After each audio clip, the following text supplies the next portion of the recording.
Hey guys, welcome back. मैं विक्की आप सबका स्वागत करता हूं लिटरेचर प्लेनेट पे। तो बिना किसी देरी के शुरुआत करते हैं हमारी कंजक्शन की क्लास। तो let's begin the video and subscribe the channel now. दोस्तों, हम कंजक्शन की कहानी को और आगे बढ़ाना चाहेंगे कुछ और रूल्स के साथ।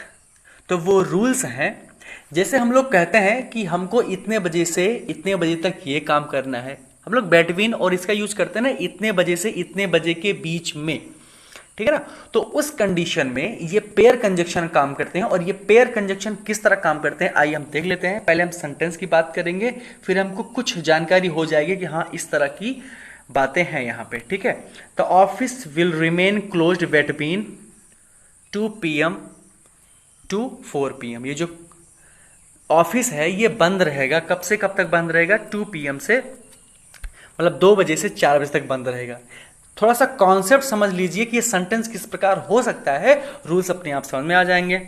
शिखा वर्कड हियर फ्रॉम, शिखा यहाँ काम किया, मतलब शिखा यहाँ काम करती थी इतने से इतने, मतलब 2010 से 2015 तक, ठीक है। तो इसके लिए हम क्या लगाएंगे, ठीक है। From Sonipat I went till Panipat by car.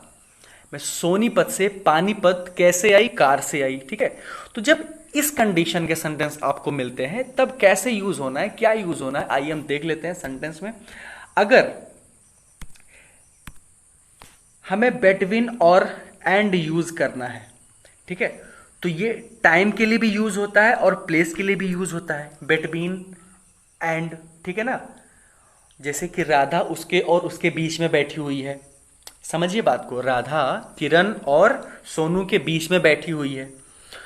तो यहां पे हम बिटवीन एंड और फ्रॉम टू, फ्रॉम टिल कुछ भी यूज कर सकते हैं, बट एक कंडीशन हमको पता होनी चाहिए। अगर वो जो एक्शन हो रहा है स्टैटिक है, स्टैटिक मतलब होता है स्थित है, मतलब उसमें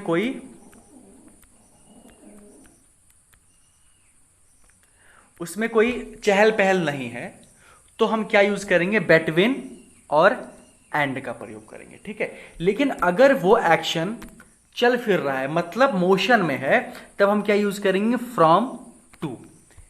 ओके, बात समझिएगा क्या है। अगर मोशन है, मोशन की तरह यूज हो रहा है, तब वहां पे क्या यूज करेंगे? फ्रॉम और टू का। लेकिन अगर हमें सिर्फ टाइम दिखाना है, उसमें स्टैटिक भी हो और मोशन भी हो, अगर ये दोनों ना भी हो और हमें टाइम दिखाना है तो हम फ्रॉम और टू का प्रयोग कर सकते हैं। अगर हमें समय दिखाना है तो हम फ्रॉम से टिल का यूज कर सकते हैं, ठीक है ना। देख लेते हैं भाई हम। The office will remain closed between 2 PM to 4 PM। अब याद रखिएगा कि ये जो ऑफिस है ये बंद तो रहेगा। अब आप मुझे बताइए, इस ऑफिस में चहल पहल रहेगी? इस ऑफिस में इस मतलब मोशन है? नहीं है ना। तो इस ऑफिस में मोशन नहीं है, इसलिए यहां पे बिटवीन टू के स्थान पर क्या लगेगा? बिटवीन एंड का यूज होगा, क्योंकि स्टैटिक के लिए हम लोग क्या यूज करते हैं? स्टैटिक के लिए हम लोग यूज करते हैं बिटवीन और एंड का यूज करते हैं, ठीक है।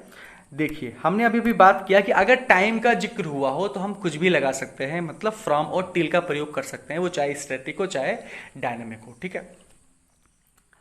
अब शिखा वर्कड हियर फ्रॉम और टिल, शिखा ने यहां काम किया फ्रॉम 2010 से 2015 तक। अब ये शिखा बैठकर काम कर रही है या खड़ी होकर काम कर रही है या चल फिर के काम कर रही है, डजंट मैटर, कुछ नहीं। टाइम का जिक्र हुआ है तो हम फ्रॉम और टिल का प्रयोग कर सकते हैं, ठीक है। फ्रॉम सोनीपत, याद रखिएगा, from Sonipat I went till Panipat by car. Sonipat से पानीपत तक मैं कैसे आई? मैं कार से आई। इसका मतलब कि आप क्या यूज कर रहे हो? मोशन। और मोशन जब यूज कर रहे हो तो क्या क्या यूज होना है? देख लेते हैं ऊपर हमें यूज करना है फ्रॉम और टू। क्या यूज करना है? फ्रॉम और टू का प्रयोग करना है। तो हम क्या लगाएंगे भाई? फ्रॉम तो यहां पे लगा ही है, तो फ्रॉम, और यहां पे टिल की जगह पे हम क्या लगा देंगे? टू लगा देंगे, ठीक है। और ये फ्रॉम सोनीपत जो है, मैं यहाँ क्यों ले आया? क्योंकि यहाँ पे हम पास पास में रखते हैं, क्योंकि पेयर कंजक्शन का यही काम होता है कि जितना पास हो सके तभी हम उसको पेयर कहेंगे, ठीक है। दूर दूर अगर हो जाएगा तो हम कैसे पेयर कहेंगे, ठीक है ना। I went from Sonipat to Panipat by car, ठीक है। Neha is sitting from Neha is sitting from Gita and Nita. ये जो नेहा है ये बैठी हुई है, कैसे बैठी हुई है? गीता और नीता के बीच में। अच्छा आप मुझे ये बताइए कि ये नाच रही है, घूम रही है, या इधर उधर हो रही है, क्या कर रही है? ये बिल्कुल स्टैटिक बैठी हुई ना, बिल्कुल बैठी हुई है। तो यहाँ पे हम क्या लगाएंगे? बेटबीन और एंड का प्रयोग करेंगे तो बिल्कुल अपनी अपनी जगह पर ये बातचीत बिल्कुल सही हो जाती है, बेटबीन और एंड का प्रयोग। ठीक है, तो वीडियो को थोड़ा सा बैक जाइए, फिर से देखिए, बहुत अच्छे से समझ में आ जाएगा। इतना कोई बहुत बड़ा तोप टाइप का ये रूल नहीं है। ठीक है, रूल देखते हैं हम। अगर आपके सामने एक सेंटेंस में द रीजन व्हाई अगर लिखा हुआ है तो कंजक्शन की तरह सिर्फ दैट का प्रयोग होगा। मैं फिर से रिपीट करना चाहूंगा, अगर आपके सामने कोई ऐसा सेंटेंस दिया गया है जिसमें द रीजन और द रीजन व्हाई लिखा हुआ है तो उसमें हम सिर्फ किस चीज का प्रयोग करेंगे? दैट कंजक्शन का ही प्रयोग करेंगे। हम क्या यूज नहीं करेंगे? ड्यू टू यूज नहीं करेंगे, क्योंकि due to, because of, on account of, ये सारे तीनों क्या बता रहे हैं? ये कारण बता रहे हैं। ठीक है, और जब कारण बता रहे हैं, कारण यहां पे फिर से बताया जा रहा है, क्योंकि अपने आप में द रीजन व्हाई ये अपने आप में कारण बता रहे हैं। ठीक है, देख लेते हैं हम कैसे कारण बता रहा है। This is the reason that he is not appearing at the examination. यही कारण था कि वह एग्जामिनेशन में उपस्थित नहीं हो पाई। ठीक है, तो यहां पे तो कारण बता दिया गया था, इसलिए इसकी जगह पे क्या यूज हुआ?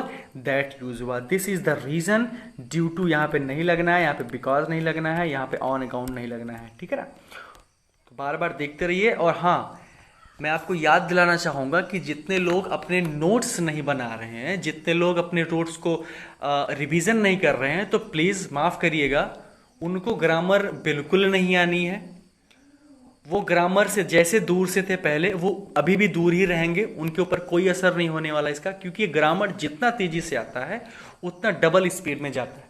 ठीक है, तो साथ में प्रैक्टिस सेट भी लगाइए, साथ में अपने नोट्स को चेक करते रहिए बार बार फ्रिक्वेंटली। ठीक है, आइए हम देखते हैं आगे।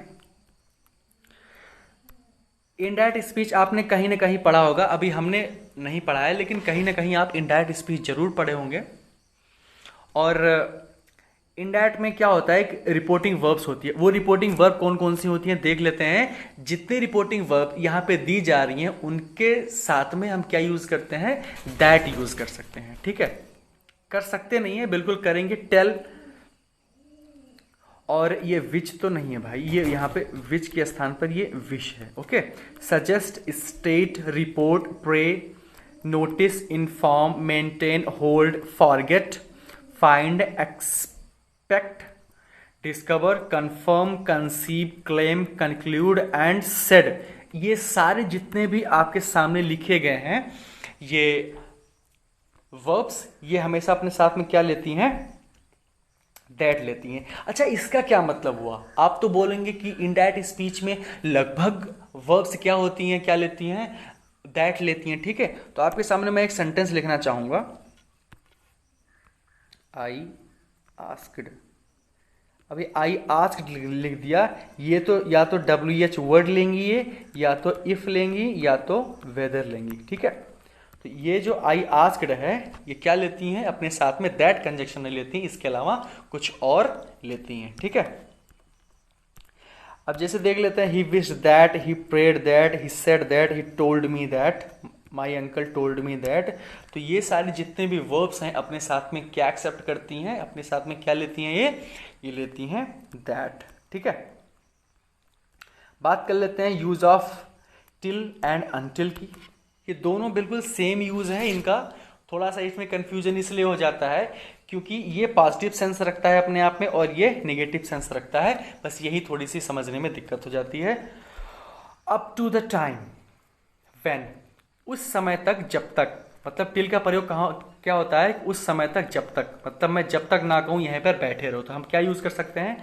टिल यूज कर सकते हैं। ठीक है, अब जब तक, तक और जब तक की नहीं, ये इसमें एक चीज प्लस ऐड हो जाती है, इसमें एक एक्स्ट्रा ऐड हो जाती है। बाकी अगर हम जहां पे टिल यूज कर रहे हैं वहां पे भी हम अनटिल यूज कर सकते हैं, लेकिन थोड़ा सा केयरफुल, मतलब हमें केयरफुल होना चाहिए, क्योंकि हम कभी कभी ये गलत कर देते हैं कि जब तक नहीं के सेंस में भी हम क्या यूज़ कर सकते हैं, टिल यूज़ कर देते हैं। ठीक है, थोड़ा सा ध्यान से देखने की ज़रूरत है इस पर।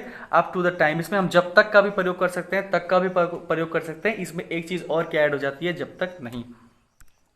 ठीक है, I shall wait until you come, मैं तब तक वेट करूंगा जब तक आप आते नहीं हो। ठीक है, और यहाँ पे जो नहीं है ना, यहाँ पे ना चाहते हुए भी हमको बोलना पड़ जाता है। ठीक है ना, ये सेंटेंस अपने आप में क्या सही है, he will not go there until it stops raining, मैं वहां तब तक नहीं जाऊंगा जब तक कि बारिश बंद नहीं हो जाती। देखो अंटिल के साथ में की नहीं आया ना, जब तक की नहीं आया ना तो यहाँ पे आ ही जाएगा। ठीक है, he will not go there until it does not stop raining. आपको यहाँ से आपको टेंशन दी जाती है, दिक्कत दी जाती है और करेक्शन करने के लिए दिया जाता है, क्योंकि यहाँ पे अंटिल यूज हो जाता है, उसके बाद वाले क्लास में हम निगेटिव फॉर्म का यूज नहीं करते हैं। तो यहाँ पे निगेटिव फॉर्म यूज हुआ है कि सेंटेंस पूरी तरीके से अपने आप में क्या है, गलत है। ठीक है, he will not go there until it stop raining. ठीक है, ये अपने आप में बातचीत बिल्कुल सही है। ठीक है, तो बने रहिए वीडियो में, बने रहिए लेटेस्ट प्लेनेट के साथ। तो आज की वीडियो में बस इतना ही।